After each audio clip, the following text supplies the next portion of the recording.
Income tax, NCB, NIA तथा केंद्रीय agency जो बीजेपी की सहयोगी संगठन लगती है, हम चाहते हैं सर्वोच्च न्यायालय इसकी न्यायिक समीक्षा करे टोटल किसी भी कीमत। सर्वोच्च न्यायालय इसकी न्यायिक समीक्षा करे। लाइव नहीं हो रहा है क्या? क्योंकि संविधान स्टार्ट कर दिए। जब खतरे में होगी और संविधान के द्वारा कोई काम देश में नहीं होगा तो फिर लोकतंत्र की उम्मीद लगभग खत्म हो जाती है। और आज संविधान से कोई भी काम हिंदुस्तान में नहीं होता। पूरे देश के विपक्षों को चोर बना करके 2024 का चुनाव और डर पैदा करके। मेरा सवाल बहुत क्लियर है, यदि चोर है या डकैत है उसकी समीक्षा, उसको गलत और सही न्यायालय फैसला करेगी, वो करे, में कोई आपत्ति नहीं। लेकिन आपके तरीके लगातार जब जब चुनाव आते हैं तो आप हिंदू मुस्लिम करते हैं, सीलापट चलाते हैं, आप पाकिस्तान शुरुआत हो जाते हैं और एजेंसियों को आप इस्तेमाल करते हैं, आरएसएस और बीजेपी के एक संगठन की तरह इस्तेमाल करते हैं। इसीलिए मैंने बहुत क्लियर कहा कि यदि संविधान का इंटरप्रिटेशन या संविधान को से अलग हट करके कोई भी गवर्नमेंट काम करती है तो सर्वोच्च न्यायालय इसे देख मुखदर्शक नहीं बन सकता। पचौर, अठचकौर, इचकौर कौन है हमको नहीं पता। बस मैं इतना जानता हूं ये नाग सांप है। इन लोगों का पूरा डिक्शनरी और पढ़ाई है गाली करो, नफरत। बचौल का दादा, नाना, बाप, छड़दादा और किसी का छड़दादा, पप्पू का छड़दादा, किसी दलित या अल्पसंख्यक किसी का राइट छीनने की औकात है। बचौल को वर्ल्ड के हिस्ट्री का ज्ञान भी है। पूरा यूएनओ, पूरा दुनिया, भारत अकेले है क्या?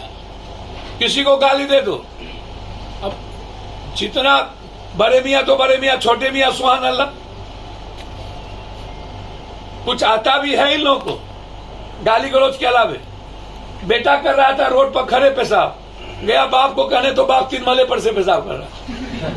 बचकोल बाप बेटे का सबका एक ही हाल है।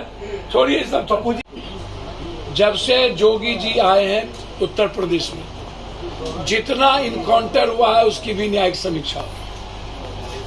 क्या वो काउंटर सही है या गलत, और काउंटर में किस जाति के क्रिमिनल नहीं है और किस किस जाति के क्रिमिनल है। किसी भी कीमत पर क्रिमिनल का काउंटर यदि संविधान और कानून के दायरे में होता है मुझे आपत्ति नहीं है, लेकिन राजनीतिक काउंटर और वोट की राजनीति का काउंटर जो संविधान के साथ नहीं चलती हो उसकी भी न्यायिक समीक्षा आवश्यक है। अंतिम तीसरी चीज, सीमांचल को लगातार सियासत का अखाड़ा बनाया जा रहा है। लगातार फिर अमित शाह जी जा रहे हैं, नीतीश जी और वो गए, अब हमारे 4 साल के बाद ओबीसी जी जा रहे हैं।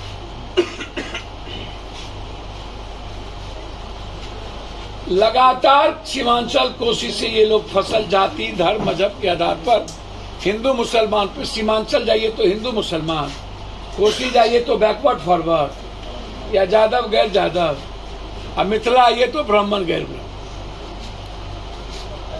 लगातार चुनावी साल आते ही सीमांचल को नफरत, उस सौदा ये लोग इस्तेमाल, सेंटिमेंटल इस्तेमाल, भावनात्मक एक्सप्लॉयटेशन। यदि कोशिश सीमांचल से इतना ही लगा होता तो आप सीमांचल कोसी को भूल क्यों जाते?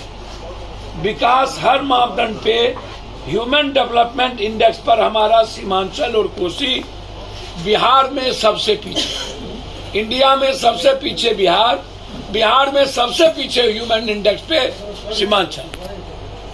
न बाढ़ से मुक्ति, न कोई फैक्ट्री, सबसे ज्यादा दुनिया का मजदूर पलायन कोसी सीमांचल, सबसे ज्यादा बीमारी कोसी सीमांचल, सबसे ज्यादा गंदा पानी आर्सेनिक आयरन कोसी सीमांचल। पर जो रंजीत रंजन बोल चुके हैं ना, सूर्य निशा ओबीसी का दादा नहीं बोलेगा, कोई मुसलमान नहीं बोलेगा, समझे? और एनआरसी में जितनी सभा पप्पू यादव देश में किया है, उतनी सभा हिंदुस्तान दुनिया में कोई करने की हिम्मत नहीं कर सकता। ओबीसी 7 सीट अपने इलाके में लड़ता है, और आज तक दुनिया में सब पर ईडी गया, सीबीआई गया, ओबीसी पर कहने जाता है, कहने जाता है ओबीसी पर। सबको ईडी तंग करता है, जो सबसे ज्यादा गाली देता है मोदी को, उसको उस पर ईडी क्यों नहीं जाता? 3 तलाक पे बोले पूरा सदन, हम लोग 3 तलाक पर बोले, पूरा सदन। अब आरजेडी क्यों नहीं बोलती है? और अब अरविंद केजरीवाल तो उनसे ना पूछेंगे, उसका प्रवक्ता हम ही है। इन लोगों को लगता है कि मुसलमान गई का इतना सवाल पूछा, कितना चाहिए?